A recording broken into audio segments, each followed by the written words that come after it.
Oi, gente, tudo bem? Meu nome é Cristiano Alves, eu sou advogado e professor. Nesse vídeo eu vou falar um pouco sobre a Lei 14.022, que trata das medidas de enfrentamento à violência contra a mulher,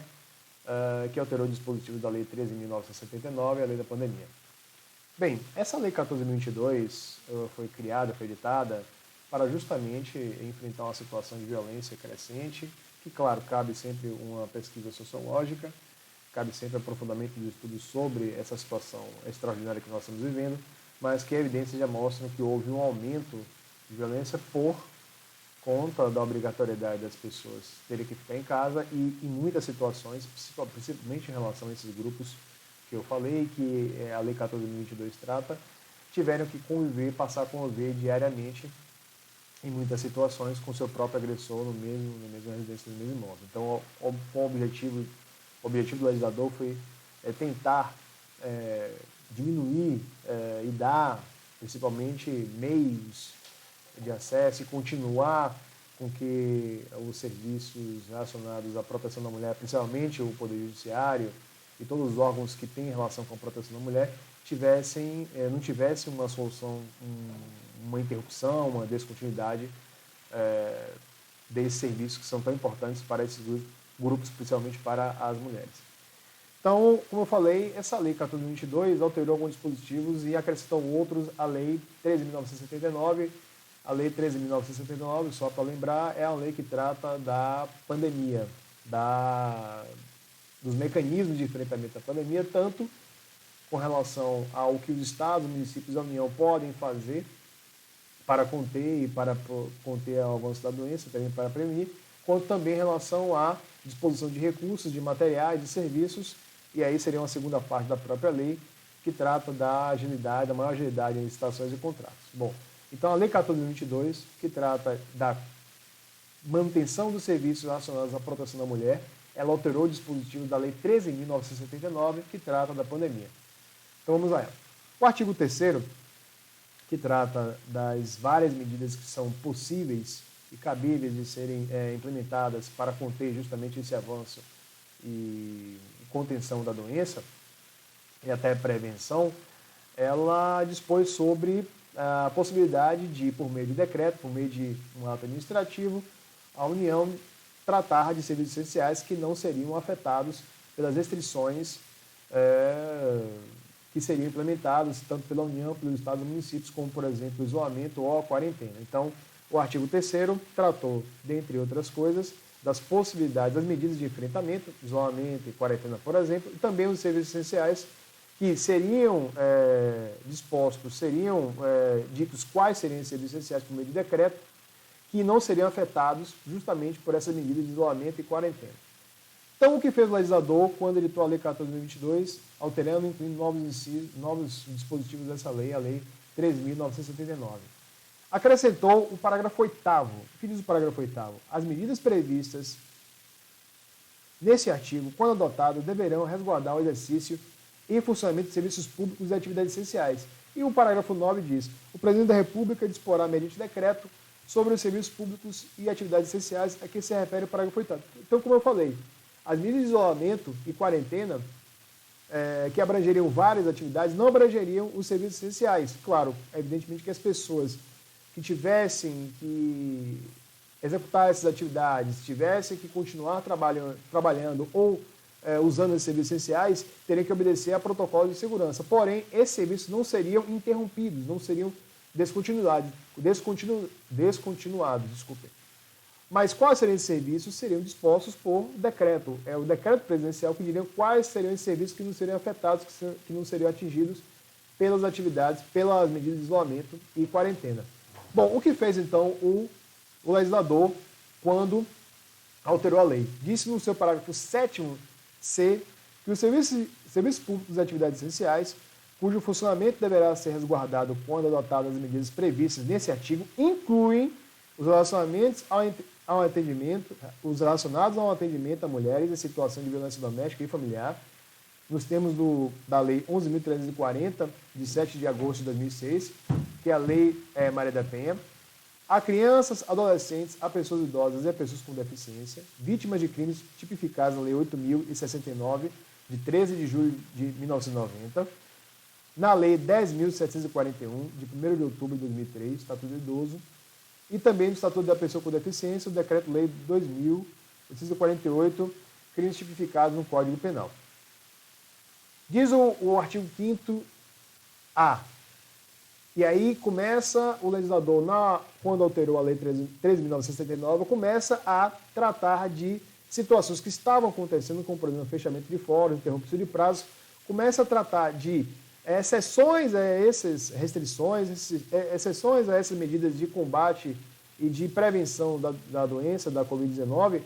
que o Poder Judiciário, o Ministério Público, outros órgãos que têm relação com, e outros órgãos que têm relação com a proteção à mulher e a esses outros grupos, de que essas atividades não sofreriam interrupção, volto a repetir. Então, diz o artigo 5º-A. Enquanto perdurar o estado de emergência de saúde internacional decorrente do coronavírus, responsável pelo surto de 2019, os prazos processuais, a apreciação de matérias, o atendimento às partes e a concessão de medidas protetivas que tenham relação com atos de violência doméstica e familiar cometidos contra mulheres, crianças, adolescentes, pessoas idosas e pessoas com deficiência serão mantidos sem suspensão. Ou seja, os tribunais de justiça, os tribunais federais, os tribunais superiores estavam interrompendo seus prazos e, de certa maneira, atingindo os prazos processuais que até então estavam correndo em relação a matérias que diziam respeito à violência contra a mulher, violência contra pessoas idosas, com deficiência, crianças e adolescentes. Então, em virtude do advento dessa lei, a Lei 14.022, que alterou a Lei 13.979, esses prazos, o atendimento a essas pessoas não sofreriam descontinuidade, ou seja, esses prazos correriam normalmente. Então, o registro da ocorrência da violência contra a mulher, contra pessoas idosas, necessidades especiais e crianças, adolescentes, poderia ser feito por meio eletrônico ou por meio de telefone, o que colocaria a salvo a saúde, inclusive, dessas mulheres, desses outros grupos vulneráveis, que não necessariamente ficariam expostas, tendo que se deslocar para a delegacia, se deslocar até o Ministério Público para registrar, comunicar a situação de violência que estariam sofrendo. Então é mais uma medida de proteção e também mais um canal que essas pessoas teriam para registrar a ocorrência, para comunicar a situação de violência que estariam submetidas. Garantia do atendimento presencial. O poder público deverá adotar as medidas necessárias para garantir a manutenção do atendimento presencial de mulheres, idosos, crianças, adolescentes em situação de violência, com a adaptação dos procedimentos estabelecidos na Lei 11.340. Ou seja, a prioridade seria o atendimento presencial. Tá? Parágrafo 1º. A adaptação dos procedimentos dispostos no caput desse artigo deverá assegurar a continuidade do funcionamento habitual dos órgãos do poder público descritos na Lei 11.340, a Lei Maria da Penha, no âmbito de sua competência, com o objetivo de garantir a manutenção dos mecanismos de prevenção e repressão à violência doméstica e familiar contra a mulher e à violência contra idosos, crianças ou adolescentes. Ou seja, estaria assegurado o registro de ocorrência por meio eletrônico e por meio de telefone, mas o atendimento presencial também estaria assegurado, ou seja, todo o objetivo do legislador ao editar essa lei, modificando a Lei 13.979, é justamente tentar assegurar a manutenção do atendimento sem o risco de que essas mulheres, esses grupos, não tivessem nenhum canal, nenhum meio para se proteger contra a violência que, porventura, estariam sendo submetidas. Parágrafo 2º, que faz uma ressalva justamente ao atendimento presencial, a impossibilidade de atendimento presencial. Se, por razões de segurança sanitária, não for possível manter o atendimento presencial a todas as demandas relacionadas à violência doméstica e familiar contra a mulher e à violência contra idosos, crianças ou adolescentes, o poder público deverá obrigatoriamente garantir o atendimento presencial para situações que possam envolver efetiva ou potencialmente os ilícitos previstos. Esses ilícitos previstos, que eu vou pedir licença para abreviar, não vou ler todos aqui, são alguns, e assim, o vídeo ficaria muito longo, não é o propósito desse canal fazer vídeos tão longos assim, são ilícitos mais graves, ou seja, há uma necessidade de atendimento presencial, por razões de segurança sanitária, se esse atendimento presencial não for o mais recomendável para a situação, há que se, pelo menos, tomando os devidos cuidados, na medida do possível, atender a esses grupos, pelo menos nos ilícitos mais graves, que são aqueles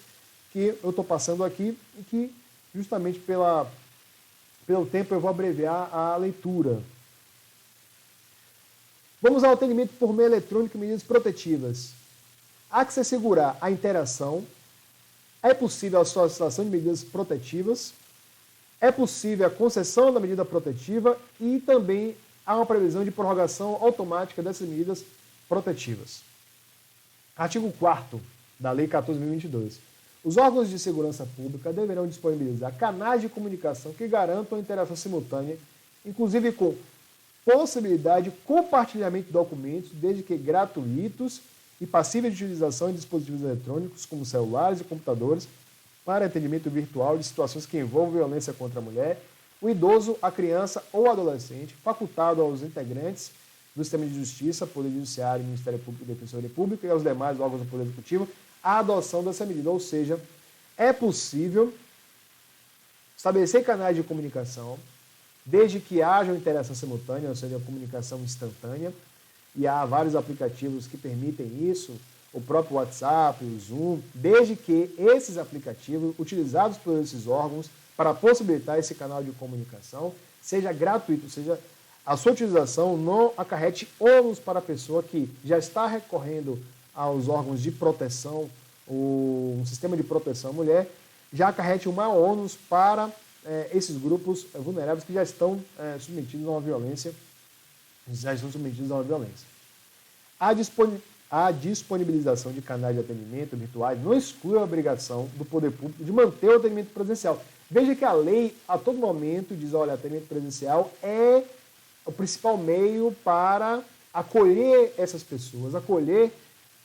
esses cidadãos que estão sofrendo violência e que essa violência é também decorrência da necessidade de estarem juntas com o seu agressor na mesma casa, já que não tem a possibilidade de se isolar em outro imóvel, porque a maioria da população não tem essa condição, não tem esse aparato, essa condição financeira. Não exclui a obrigação do poder público de manter o atendimento presencial de mulheres em situação de violência doméstica e familiar e de casos de suspeita ou confirmação de violência praticada contra idosos, crianças ou adolescentes. Nos casos de violência doméstica e familiar, a oferida poderá solicitar quaisquer medidas protetivas de urgência à autoridade competente por meio de dispositivos de comunicação e de atendimento online. Então, ainda é assim, além do registro de ocorrência ser online e que também o atendimento por meio de interação simultânea também, evidentemente, seja online, ainda é possível solicitar medidas por meio online, garantindo que a própria vítima da violência não se exponha a possível contaminação na sua ida aos órgãos para registrar a ocorrência, para solicitar as medidas de proteção, e ao mesmo tempo tenha garantida o acesso à justiça, tenha garantida que medidas de proteção possam ser analisadas e possam ser definidas, mesmo que elas não tenham ainda, mesmo que seja prioridade de atendimento presencial, por motivos de segurança sanitária, em razão de segurança sanitária, não sejam possibilitadas a elas esse atendimento presencial.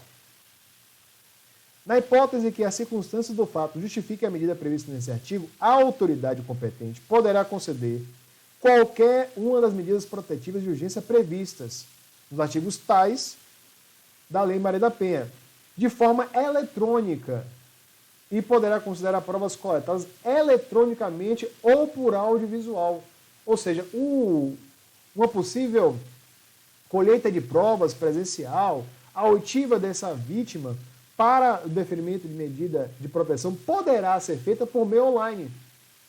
por meio de um sistema de comunicação que possibilite a ela expor os fatos e que o juiz ou o delegado ou até o policial, nas situações em que a Lei Maria da Penha prevê a possibilidade de deferimento de medidas de proteção, medidas protetivas por meio do delegado, de delegados e de policiais, e que seja possível efetuar a análise e até o deferimento da medida de proteção, medida protetiva, por meio online também, de maneira eletrônica. Em momento anterior à lavratura do boletim de ocorrência e a colheita de provas que exige a presença física da ofendida, facultado ao Poder Judiciário intimar a ofendida e o ofensor da decisão judicial por meio eletrônico. Ou seja, todo o trâmite poderá ser por meio eletrônico, favorecendo, portanto, a vítima, a agilidade que é necessária em caso de violência, porque ela está obrigatoriamente tendo que ficar em casa para não se expor à contaminação em deslocamentos que podem ser evitados em virtude da disponibilização desses canais de comunicação, mas que atende, na medida do possível, a necessidade dessa vítima de violência ao ser ouvida por meio eletrônico. Evidentemente que o atendimento presencial, como eu falei, será a prioridade, mas ainda assim, não sendo possível o atendimento presencial, há que se utilizar esse tipo de meio para, sem dúvida alguma, fazer com que a justiça chegue a situações em que exponha a risco da integridade física, moral, psíquica e até a própria integridade da vida da vítima. Parágrafo 4º. Na hipótese prevista no parágrafo 3º, que é isso que eu acabei de falar, desse artigo, após a concessão da medida de urgência, a autoridade competente, independentemente da autorização da ofendida, deverá, se for autoridade judicial, comunicar à Polícia Judiciária para abertura da investigação criminal, se for delegado de polícia, comunicar ao Ministério Público e ao Poder Judiciário, se for policial, comunicar ao Ministério Público, ao Poder Judiciário e à Unidade de Polícia Judiciária. As medidas, e esse ponto é importante, a prorrogação automática. As medidas protetivas deferidas em favor da mulher serão automaticamente prorrogadas e vigorarão durante a vigência da Lei número 13.979, a Lei da Pandemia, durante a declaração de estado de emergência de caráter humanitário e sanitário, é o Decreto Legislativo número 6, editado esse ano para declarar o estado de calamidade em virtude da crise sanitária, em território nacional, sem prejuízo disposto no artigo 19 seguinte da Lei 11.340, a Lei da Maria da Penha. Enfim, desculpa se foi um pouco rápido esse vídeo, espero ter sido claro, ter sido bastante enfático, como deveria ter sido enfático. Busquei aqui trazer os principais pontos, destacar os principais pontos relacionados à Lei 14.022, que tratou de uma situação extraordinária, que é esses grupos, especialmente mulheres, crianças, adolescentes, pessoas com deficiência, pessoas idosas que estão submetidas ao necessário distanciamento social em relação ao restante da comunidade e, portanto, convivendo obrigatoriamente mais tempo com o seu possível agressor e observando isso, detectando isso, o legislador resolveu tratar na Lei 13.079, alterando-a de dispositivos, inserindo dispositivos que pudessem garantir justamente aqui o Poder Judiciário, que os órgãos de proteção não ficassem impossibilitados, em virtude desse distanciamento, de atender essas demandas que são graves e urgentes de ser atendidas. Espero que tenha sido claro, espero que não tenha sido tão rápido assim. Quero agradecer a todos por terem assistido esse vídeo. Se gostaram desse vídeo, curtam, compartilhem, comentem aqui, até para poder saber o que eu posso melhorar, o que eu não posso melhorar. Eu estou sempre em busca da melhoria, do aperfeiçoamento. Meu objetivo aqui é justamente tentar divulgar conhecimento, tentar atualizar sempre. Essa é uma nova playlist, é uma nova série de vídeos. Eu tenho a playlist de julgados importantes, eu tenho a playlist agora de novidades legislativas, que está um pouquinho atrasado por problemas técnicos, mas eu vou sempre manter atualizados. Bem, é isso, pessoal. Quero agradecer novamente. Muito obrigado e tchau.